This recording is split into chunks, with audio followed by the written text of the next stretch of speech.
So meaning, mas maabilidad daw yung mga babaeng may mga average or mas malalaking boobs compared doon sa mga babaeng hindi masyadong malaki. Though wala pong kinalaman ito sa fertility or galing ng isang babae sa Maitim ba skin? Underarm at singit mo? K-Skin ang bahala sa'yo. Premium ang ingredients, paraben-free and sulfate-free, and FDA-approved, kaya safe for everyone. With K-Skin, ibalik ang alindog mo.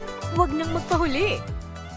Hi guys! Welcome back to our channel. Kamusta po kayong lahat? Sana ay nasa mabuti po kayo. At sa mga hindi po nakakakilala sa akin, my name is Cheryl Ting. At kung bago lang po kayo sa channel na to, pwede po pong makahingi ng isang favor to please consider to subscribe dito po sa ating channel. And also, wag niyo na rin po sanang kalimutan i-like and follow ang ating Facebook page official and also ang ating TikTok account, Cheryl Ting. Maraming salamat po. And for today's video is another concerned video po. Ang sabi niya is, Miss Ting, ano kaya ang ibig sabihin ng lalaki pag mahilig sa malaking boobs?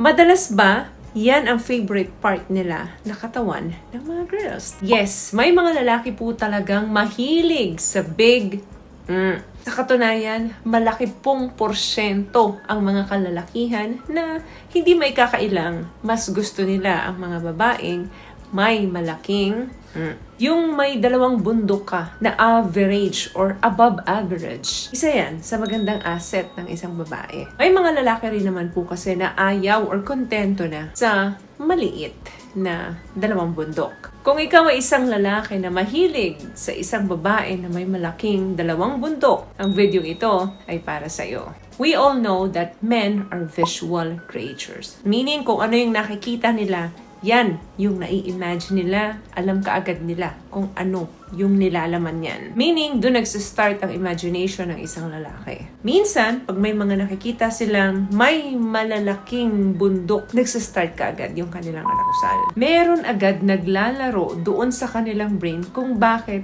nagkakaroon agad sila ng pagnanasa or interest doon sa isang babae. From a revolutionary perspective, may mga sinasabi doon, yung may malalaking bundok is highly associated na merong higher level of estrogen. Kung sa mga kalalakihan ay testosterone, sa aming mga kababaihan naman ay estrogen. Sa psychological belief naman, pag may malaki kang bundok na dinadala, symbolize ito ng femininity and nurture na kung saan mas nakaka-attract sa isang lalaki. Bibigay ito ng signal sa isang lalaki na kaya-kaya ng isang babaeng may malaking bundok na magiging mapagmahal siyang ina, magiging mabuti siyang asawa. So meaning, mas maabilidad daw yung mga babaeng may mga average or mas malalaking boobs compared doon sa mga babaeng hindi masyadong malaki.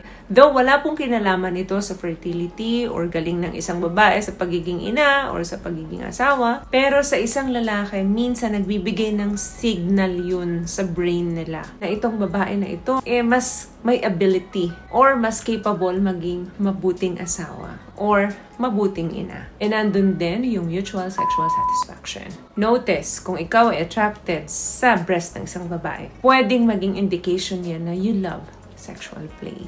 Another thing na part na gusto ng lalaki sa isang babae ay ang kanyang buttocks or puwet. Kung ikaw ay isang lalaki na attracted naman sa hugis or itsura ng puwet ng isang babae, para sa'yo to. Yung gusto mo yung malambot, yung makinis, yung meron kang mapipisil, meron kang napapalo. Ikaw naman yung isang klase ng tao na mahilig sa iba't ibang klase ng position. Pagdating sa iniisip mo na kayang-kaya niya gawin yung mga position na gusto mong gawin sa kanya. What I love about this product, itong No More Dark Secret ng K-Skin, bukod sa may advanced whitening na siya na kung saan pwede niyang matulungan na pumuti yung mga singit-singit mo, moisturizing, meron siyang anti-irritation, antibacterial, maintain healthy pH level. Hindi lang pambabae, meron din po tayong pang-lalaki. Another thing na gustong-gusto ng isang lalaki sa isang babae ay ang kanyang face and eyes. Unang-unang napapansin niya ng isang lalaki sa isang babae.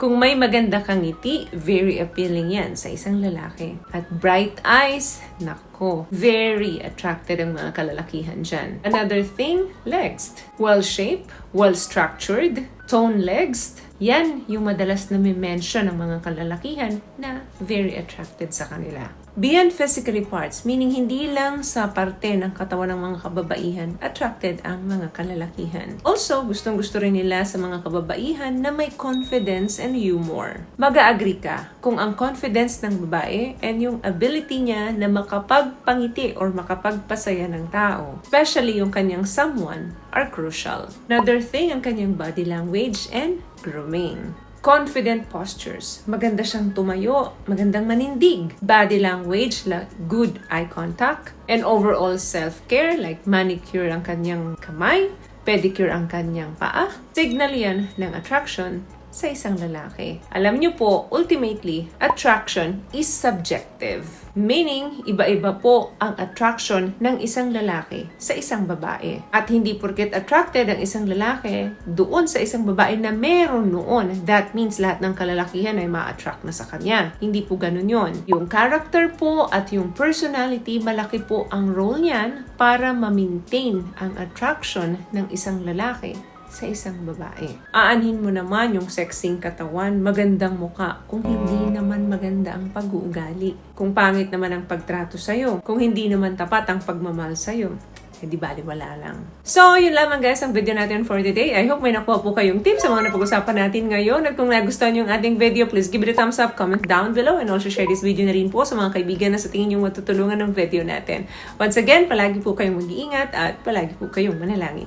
Thank you guys for watching and see you in our next one. Always love yourself and be a blessing. Bye!